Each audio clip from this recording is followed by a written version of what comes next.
مسلمان عالمی سطح پر مختلف حالات سے دوچار ہیں۔ ہم اپنے اندرون ملک میں بھی دشواریوں سے گزر رہے ہیں، اور عالمی حالات، انٹرنیشنل حالات جو ہمارے ہیں وہ بھی تکلیف دہ ہیں۔ لیکن حالات کی بنیاد پر احساس کمتری میں، احساس کہتری میں مبتلا ہونا یہ آپ کی شان نہیں ہے اور آپ کی پہچان بھی نہیں ہے۔ حالات کی عمر ہمیشہ بہت کم رہی ہے۔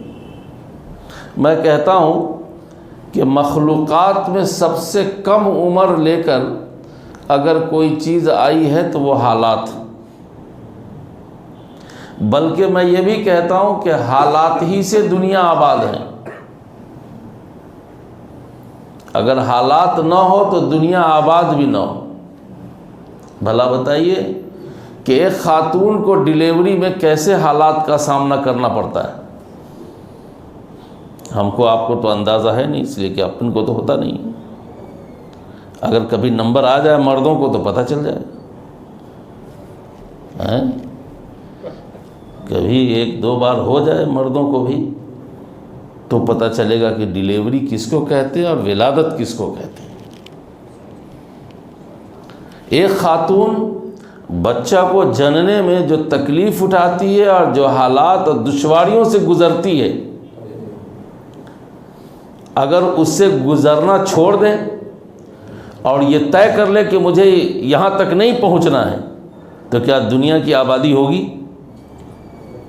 دنیا آباد ہو جائے گی؟ کوئی سوال نہیں۔ اس کے ایک سیکنڈ کی تکلیف، ایک سیکنڈ کی تکلیف کی تلافی ہم مرد لوگ مل کے نہیں کر سکتے۔ جتنی تکلیف سے وہ گزرتی ہے ڈیلیوری میں، چاہے آپ آپریشن ہی کیوں نہ کرائیں، وہاں بھی تکلیف، اور ویسی تکلیف سے مردوں کو کبھی ملاقات نہیں ہوتی، اس لیے مردوں کو ذرا کم اندازہ ہے، اور اسی حالات سے دنیا آباد ہے۔ تو وہاں ہم لوگ کبھی مایوس نہیں ہوتے مایوس، بلکہ خوش ہوتے ہیں۔ اور بچہ جب گود میں آ جاتا ہے تو اس خاتون کی بھی ساری تکلیف ختم ہو جاتی ہے، اور گھر میں عید کا ماحول ہو جاتا ہے، جشن ہو جاتا ہے، خوشیاں ہر طرف دکھنے میں آتی ہیں۔ تو حالات سے تو دنیا آباد ہے، گھر میں حالات سے مایوسی نہیں ہے۔ تو عالمی حالات اور ملکی حالات سے مسلمانوں ہم کو اور آپ کو مایوس نہیں ہونا چاہیے، بالکل نہیں ہونا چاہیے، بالکل نہیں ہونا چاہیے۔ اپنی پیشانی پر شکستگی، کمزوری، مایوسی، اداسی ہرگز نہیں لائیے۔ حوصلے سے زندہ رہیے، ہمت سے زندہ رہیے، اور جو کچھ آپ فلسطین اور غزہ کے بارے میں آپ سن رہے ہیں، 75 سال پہلے اس ملک میں بھی ہمارے لیے یہی حالات تھے۔ 75 سال پہلے اس ملک میں ہمارے لیے بھی یہی حالات تھے۔ ہمارے آپ کے آباء و اجداد، بڑے بزرگوں نے خون کا نذرانہ دے کر، جان کا نذرانہ دے کر، مال کا نذرانہ دے کر اپنے آپ کو فرنگی اور انگریزی فوجوں کے میزائل اور بموں کے اور گولیوں کے نوک پر جان دے کر اس ملک کو آزاد کرایا۔ ہمارے لیے اور آپ کے لیے انہوں نے قربانیاں دی، یہ ملک آزاد ہو گیا۔ اور آج فلسطین بھی اپنی آزادی کے لیے، اپنے تحفظ و بقا کے لیے جان دے رہا ہے۔ تو کل کا یہاں کا غازی اگر غازی تھا، مجاہد اگر مجاہد تھا، تو آج فلسطین کا غازی بھی غازی ہے اور مجاہد بھی مجاہد ہے۔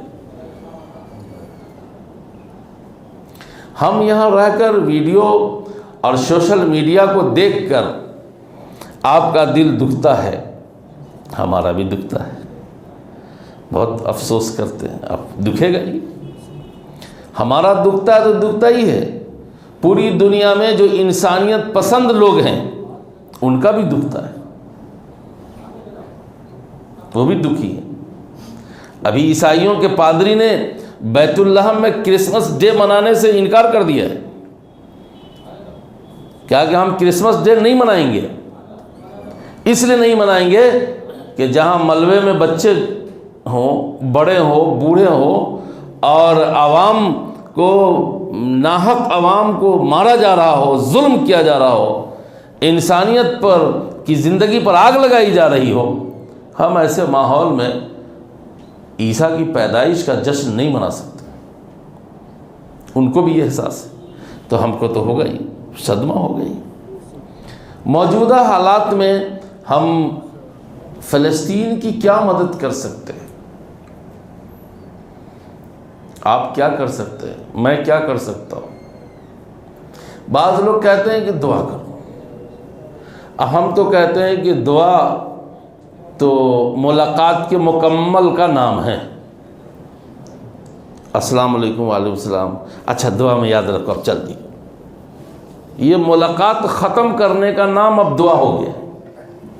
دعا ہم اور آپ کیا فلسطین کے لیے کریں گے؟ فلسطین کا ایک ایک عمل اس وقت کا خود دعا ہے، اب بہت بڑی دعا ہے، بہت بڑی دعا ہے۔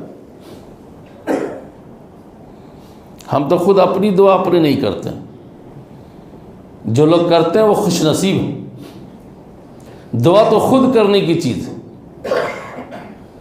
ہمارے ہاں تو دعا باہر سے لا کے کروایا جاتا ہے، تو جب ہم اپنے ہی لیے دعا باہر سے لا کے کراتے ہیں تو ہم فلسطین کے لیے کیا دعا کریں گے؟ اگر فلسطینیوں کے لیے کچھ کرنا ہے تو انسانیت سوز ظالم جو انسانیت کو ختم کرنے کے لیے عہد کر چکا ہے، آپ سے جتنا بن پڑ سکتا ہے ایسے ظالموں کا بائیکاٹ ہونا چاہیے۔ آپ کیا بائیکاٹ کریں گے؟ جب دکان میں جائیں گے، شاپنگ سینٹر میں جائیں گے تو تھوڑا وقت لگے گا، تھوڑا وقت لگے گا، وہاں پر رکیے، ڈھونڈیے، تلاش کیجیے کہ فلسطین پر ظلم کرنے والا کون ہے اور اس کا کون سا پروڈکٹ یہاں موجود ہے، اس سے اپنے آپ کو بچائیے۔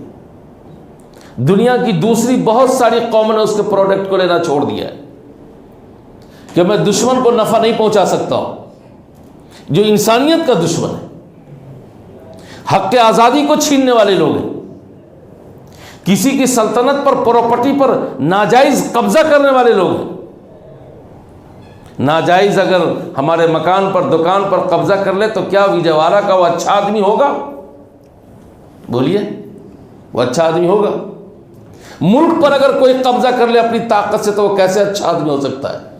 وہ کیسے اچھا